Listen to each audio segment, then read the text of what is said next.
So let us start the meeting. Welcome winters. Winters के आते ही एक थोड़ी सी उलझन शुरू होती है, जुकाम खांसी शुरू होता है और स्किन में भी ड्राइनेस और ईचिंग शुरू हो जाती है। और कई बार अगर सूरज नहीं निकलता है, धूप नहीं निकलती है, तो हमको कुछ ग्लूमीनेस, कुछ उदासीपन सा भी महसूस होता है, एकदम खिला खिला नहीं महसूस होता है। I hope you can hear me. हाँ भाभी, आवाज क्लियर करके आप आवाज क्लियर आ रही है ना? हाँ। हाँ। तो सबसे पहली चीज तो ये है कि हमें ये समझना चाहिए कि how sensitive we are to the environment. जो भी ये एनवायरनमेंट में चेंजेस होते हैं उसमें उसके लिए हम लोग कितने सेंसिटिव हैं। सब लोगों को प्रॉब्लम नहीं होती है, लेकिन कुछ लोगों को थोड़ी ज्यादा प्रॉब्लम होती है। साइनस होगा, जुकाम होगा, गला खराब होगा।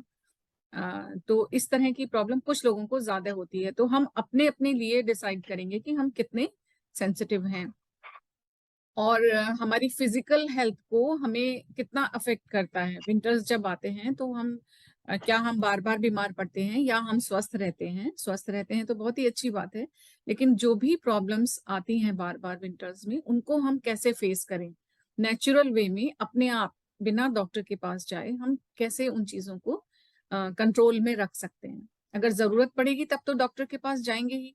अगर कुछ ज्यादा तबीयत खराब होती है तो तब तो जाएंगे ही, अदरवाइज हम लोग खुद भी अपना ध्यान रख सकते हैं।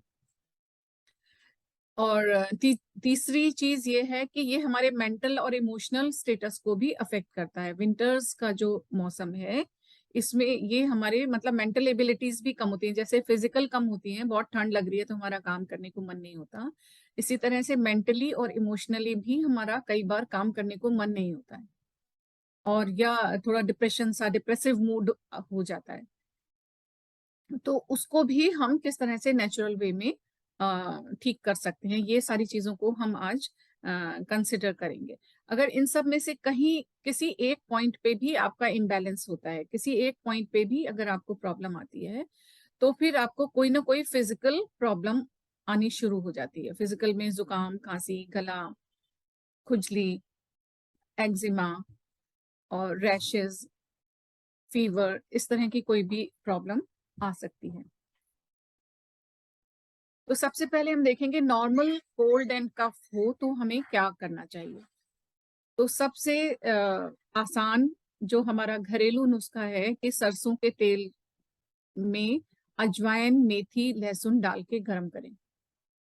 और अगर आप लहसुन नहीं डालना चाहते हैं तो अजवाइन और मेथी डाल के सरसों के तेल को गर्म करें और गर्म करके ठंडा कर लें। फिर गुनगुना रहने पर उसको तलवों में मालिश करें और छाती और पीठ पे मालिश करें। ये सभी लोगों को मालूम होगा हालांकि, लेकिन फिर भी मैं रिपीट कर रही हूँ इसको और याद दिला रही हूँ। बचपन से ही देखा होगा कि घर में हमारी माँ इस प्रकार के प्रयोग हमारे साथ करती थी कि कभी भी ठंड का असर है तो सरसों के तेल में अजवाइन वगैरह पका के उसको छाती और पीठ पे मालिश करना, तलवों पे मालिश करना। और अगर बहुत छींकें आती हैं और तो मतलब नाक बहती है, तो सरसों के तेल को नथनों में, दोनों नाक में लगाने से एलर्जी और छींक में आराम आता है।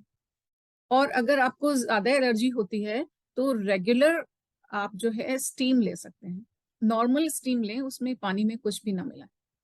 तो नॉर्मल अगर आप दिन में एक बार स्टीम ले रहे हैं जब आपकी तबीयत नहीं खराब है तब भी, तो एलर्जी होने और ज्यादा छींकें आने की संभावना बहुत कम हो जाती है। ये तो बिल्कुल साधारण घरेलू नुस्खा हुआ। उसके बाद हम देखते हैं कि अगर हमारी नाक बह रही है, बहुत ज्यादा रनिंग नोज है, तो हम बैचलर रेमेडी के द्वारा कैसे उसको कंट्रोल में कर सकते हैं। तो अगर कंटिन्यूसली नाक बह रही है, बिल्कुल पानी रुक ही नहीं रहा है, पानी की तरह से नाक बह रही है, तो हम व्हाइट चेस्टनट ले सकते हैं। व्हाइट चेस्टनट बैचलर रेमेडी है, उसको हम ले सकते हैं। तो हमारी लगातार बहने वाली नाक ठीक होगी और धीरे धीरे आपका जुकाम ठीक होता चला जाएगा। और वो अगर बहुत ही ज्यादा है और बहुत समय से है आपको इस तरह की प्रॉब्लम, तो स्वीट चेस्टनट भी यूज कर सकते हैं। Instead of white chestnut you can use sweet chestnut. अगर कई सालों से है प्रॉब्लम, आप पहले व्हाइट चेस्टनट ट्राई कीजिए, अगर व्हाइट चेस्टनट से आराम नहीं आ रहा है तो आप स्वीट चेस्टनट को ट्राई कर सकते हैं। और walnut is also a very good remedy, जो कि चेंज, जो भी सीजन में चेंज आया है उसको उसके साथ आपकी बॉडी को और आपके मन को एडजस्ट होने में आपको लाभ देता है। इट मीन्स अगर आपकी नाक बह रही है या गला खराब हो रहा है बार बार, दैट मीन्स कि you are not able to adjust with the weather conditions. जो वेदर कंडीशंस चेंज हो रही हैं लगातार, उसके साथ आप एडजस्ट नहीं कर पा रहे हो। और crab Apple is also a very good remedy. Crab Apple आपके इन्फेक्शंस को भी दूर करती है और इट्स अ क्लेंजर। आपके अंदर से एक ये जो भी नेगेटिविटी है, नेगेटिविटी जो इमोशनल है और जो फिजिकल है, दोनों को ये क्लीन करती है और साथ में इन्फेक्शन भी दूर करती है। तो अगर इन्फेक्शन का संदेह हो तो फिर आप क्रैब एप्पल भी ऐड कर लें। तो ये आपको अपने सिम्टम्स देख के उसके हिसाब से आपको ये रेमेडीज लेनी होंगी।